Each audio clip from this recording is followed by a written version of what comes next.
ത്തിന്റെ പേരിൽ ആ ലഹരി മാഫിയ സമൂഹം കൊന്നു തള്ളുന്നതിന് വേണ്ടിയിട്ട് മാരകായുധങ്ങളുമായി ആക്രമിച്ചപ്പോൾ അതിന് പൂർണ്ണ പിന്തുണ കൊടുത്തുകൊണ്ട് അവരെ സംരക്ഷിക്കേണ്ട നിലപാട് സ്വീകരിക്കേണ്ട പോലീസ് ഉൾപ്പെടെയുള്ളവർ സ്വീകരിച്ച നിലപാടുകളെ കുറിച്ചും ഇവിടെ അധ്യക്ഷ പ്രസംഗത്തിൽ ലോക്കൽ സെക്രട്ടറി സൂചിപ്പിക്കുകയുണ്ടായി. ആ 3 സഖാക്കൾ ഇന്നലെയല്ലേ അവർക്ക് ജാമ്യം കിട്ടി പുറത്തിറങ്ങിയത്. എന്താ അവർ ചെയ്ത തെറ്റ്?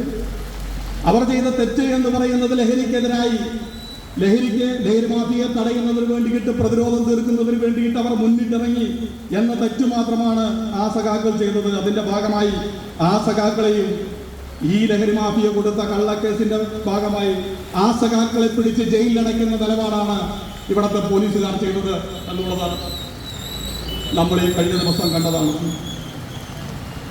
രാഹുലും ജിതിനും യദുവും ഉൾപ്പെടെയുള്ളവർ ഇത്തരത്തിലുള്ള പ്രവർത്തനങ്ങൾക്ക് പൂർണ്ണ പിന്തുണ കൊടുക്കേണ്ട ഇപ്പോൾ ഈ സംസ്ഥാനത്തൊട്ടേക്ക് ഓപ്പറേഷൻ തൂഫാൻ എന്നെല്ലാം പറഞ്ഞുകൊണ്ട് ലഹരി മാഫിയെ തുരത്തുന്നതിന് വേണ്ടിയിട്ട് മുന്നിട്ടിറങ്ങുന്നു എന്ന് പറയുന്ന കാലഘട്ടത്തിനകത്ത് ഇവിടെ ലഹരി മാഫിയെ പ്രതിരോധിക്കുന്നതിന് വേണ്ടി ലഹരിയെ ഈ സമൂഹത്തിൽ നിന്ന് ഇല്ലായ്മ ചെയ്യുന്നതിന് വേണ്ടിയിട്ടുള്ള പ്രവർത്തനങ്ങൾക്ക് നേതൃത്വം കൊടുത്തതിന്റെ ഭാഗമായിട്ടാണ് കഴിഞ്ഞ ഒരാഴ്ച കാലം ഇന്നലെ വരെ ഞായറാഴ്ച രാത്രി മുതൽ ഇന്നലെ വരെയുള്ള സമയത്തിനകത്ത് ആ 3 സഖാക്കൾ ഒരു തെറ്റും ചെയ്യാതെ ഈ സമൂഹത്തിന് വേണ്ടിയിട്ട് ഈ നാടിനെ സംരക്ഷിക്കുന്നതിന് വേണ്ടിയിട്ടുള്ള പോരാട്ടം ഏറ്റെടുത്തതിന്റെ ഭാഗമായി ജയിലറയ്ക്കുള്ളിലാകാൻ വേണ്ടി ആയ സ്ഥിതി ഉണ്ടായത്.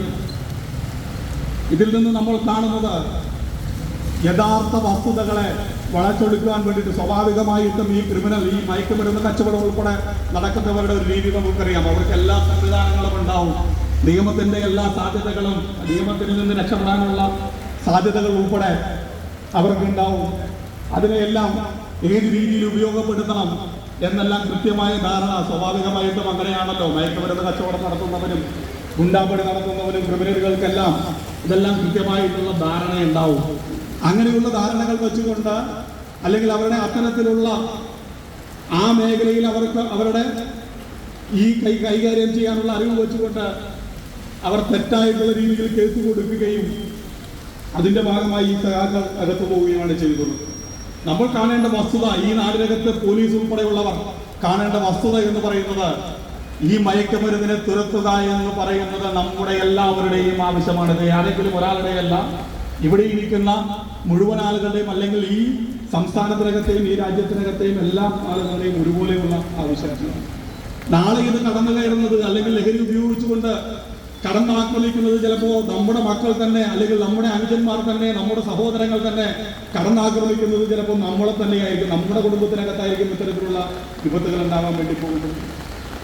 നാളെയുടെ വാഗ്ദാനങ്ങളായി നമ്മുടെ രാജ്യത്തിനെയും നാടിനെയും ഉൾപ്പെടെ വലിയ പുരോഗതിയിലേക്ക് നയിക്കേണ്ട ചെറുപ്പക്കാരും കൗമാരക്കാരെയുമാണ് ഈ ലഹരി മാഫിയ കൊണ്ടുപോയി ഇല്ലാതാക്കുന്നത് എന്നതുകൂടി നമ്മൾ കാണണം. അതുകൊണ്ട് ഇത് ആരുടെയെങ്കിലും ആവശ്യമല്ല, നമ്മുടെ എല്ലാവരുടെയും ആവശ്യമാണ് എന്നുള്ളത്. കാരണം സ്വാഭാവികമായിട്ടും അത്തരത്തിലുള്ള ലഹരിക്കെതിരായിട്ടുള്ള പോരാട്ടങ്ങൾ സംഘടിപ്പിക്കാൻ വേണ്ടി ആര് വന്നു കഴിഞ്ഞാലും അതിന് പൂർണ്ണ പിന്തുണ കൊടുക്കുന്ന നിലപാടായിരിക്കണം ഈ നാടിനകത്തെ പോലീസായാലും ഗവൺമെന്റ് ആയാലും എല്ലാം ചെയ്യേണ്ടത് എന്നുള്ള യാഥാർത്ഥ്യം കൂടി ഞാനിവിടെ സൂചിപ്പിക്കുകയാണ്. നിർഭാഗ്യവശാൽ നമ്മുടെ പോലീസ് അത്തരത്തിലുള്ളൊരു തീരുമാനത്തിനോടൊപ്പം നിന്നില്ല എന്ന് നമുക്ക് കാണുവാൻ വേണ്ടി കഴിയും. ഓരോ ദിവസവും കള്ളപ്പരാതികൾ കൊടുക്കുമ്പോൾ ആ കള്ളപ്പരാതികൾക്ക് പാവപ്പെട്ട സഖാക്കളുടെ പേരിൽ ലഹരി മാഫിയക്കെതിരെ പോരാടി എന്നതിന്റെ പേരിൽ കേസെടുക്കുന്ന നിലപാടാണ് ഇവിടുത്തെ പോലീസുകാർ, അങ്കമാലിയിലെ പോലീസുകാർ സ്വീകരിച്ചത് എന്നുള്ളത് നമുക്ക് കാണാൻ വേണ്ടി കഴിയും. ഈ 3 സഖാക്കളെ അകത്തിട്ടപ്പോഴും തീർന്നില്ല പോലീസുകാരുടെ പ്രവർത്തനം. പിറ്റേ ദിവസം വീണ്ടും ജാമ്യം വെച്ചു. ഈ സഖാക്കൾക്ക് ജാമ്യാപേക്ഷയുമായി കോടതിയിലോട്ട് ചെല്ലുമ്പോൾ അടുത്ത കേസ് കൊടുക്കുന്നു. ആരാ കേസ് കൊടുക്കുന്നത്? ആ പ്രതിയായി അതിക്രൂരമായി ഈ പാവപ്പെട്ട സഖാക്കളെ ആക്രമിച്ച അതേ പ്രതിയുടെ ഭാര്യ കേസ് കൊടുക്കുന്നു. എന്ത് പറഞ്ഞാ കേസ് കൊടുക്കുന്നത്? ഈ സംഭവം ഉണ്ടാകുന്നതിന് തൊട്ട് മുമ്പ് എന്നെ ഇവർ ആക്രമിച്ചിരുന്നു എന്ന് പറഞ്ഞുകൊണ്ട് ഈ പറയുന്ന സമയത്തിനകത്ത് ഉൾപ്പെടെ അങ്കമാലി പോലീസ് സ്റ്റേഷന്റെ മുമ്പിലുണ്ട് ഈ സ്ത്രീ ഉൾപ്പെടെയുള്ളവർ. ഈ പാവപ്പെട്ട സഖാക്കളെ അവരെ കേസിൽ കൊടുക്കുന്നതിന് വേണ്ടിയിട്ട്, അവരെ അകത്തിടുന്നതിന് വേണ്ടിയിട്ട്, ഈ ചെറുപ്പക്കാരെ അകത്തിടുന്നതിന് വേണ്ടിയിട്ട് പോലീസ് സ്റ്റേഷന്റെ വാതിക്കൽ നിൽക്കുന്നുണ്ട്. ഇവർ പരാതി പറയുന്ന സമയത്തും ഈ സ്ത്രീ ഉൾപ്പെടെയുള്ളവർ അവിടെയുണ്ട്. അവരുടെ ഭർത്താവിനെ ജാമ്യത്തിലെടുക്കുന്നതിനും മറ്റുമായിട്ട് അവിടെയുണ്ട്. അപ്പോ അവരെ കൊണ്ടുപോയി അത്രയും നേരം അവിടെ നിന്നുകൊണ്ട് ആ സ്റ്റേഷനിൽ നിന്നുകൊണ്ടിരുന്ന ആ സ്ത്രീ പറയുകയാണ്, 2 ദിവസം കഴിഞ്ഞപ്പോൾ പറയുകയാണ്, 2 ദിവസം പൂർണ്ണമായി പോലീസ് സ്റ്റേഷനിൽ നിന്നുകൊണ്ടിരുന്ന അതേ സ്ത്രീ പറയുകയാണ്, ഇവർക്ക് ജാമ്യം കിട്ടാതിരിക്കാൻ വേണ്ടി എന്നെയും ഇവർ ആക്രമിച്ചിട്ടുണ്ട് എന്ന് പറഞ്ഞുകൊണ്ട് സ്റ്റേഷനിൽ പരാതി കൊടുക്കുന്നു. 48 മണിക്കൂറോളം ആ പോലീസ് സ്റ്റേഷന് മുമ്പിൽ നിന്നിരുന്ന അവർ 2 ദിവസം കഴിഞ്ഞ് പരാതി കൊടുക്കുമ്പോൾ സ്വാഭാവികമായിട്ടും അത് കള്ളക്കേസാണ്. അവരെ രക്ഷപ്പെടുന്നതിന് വേണ്ടി, ഈ ലഹരി സംഘത്തിന് രക്ഷപ്പെടുന്നതിന് വേണ്ടി അവർ കൊടുക്കുന്ന കള്ളക്കേസാണ് എന്ന് മനസ്സിലാക്കേണ്ട പോലീസ് ചെയ്തത് അവിടെയും ആ കേസ് എടുക്കുന്ന നിലപാടാണ് സ്വീകരിച്ചിട്ടുള്ളത് എന്നുള്ളത് കാണുവാൻ വേണ്ടി കഴിയും. അങ്ങനെയുള്ള അതാണ് ഞാൻ പറഞ്ഞത്, നിർഭാഗ്യവശാൽ നമ്മുടെ പോലീസ് ഈ പോരാട്ടത്തിനകത്ത് ചെറുപ്പക്കാരോടൊപ്പം, ഈ നാടിനൊപ്പം, ഈ നാട്ടിലെ ഡിവൈഎഫ്ഐയോടൊപ്പം നിന്നില്ല എന്ന് ഞാനിവിടെ സൂചിപ്പിച്ചതാണ്.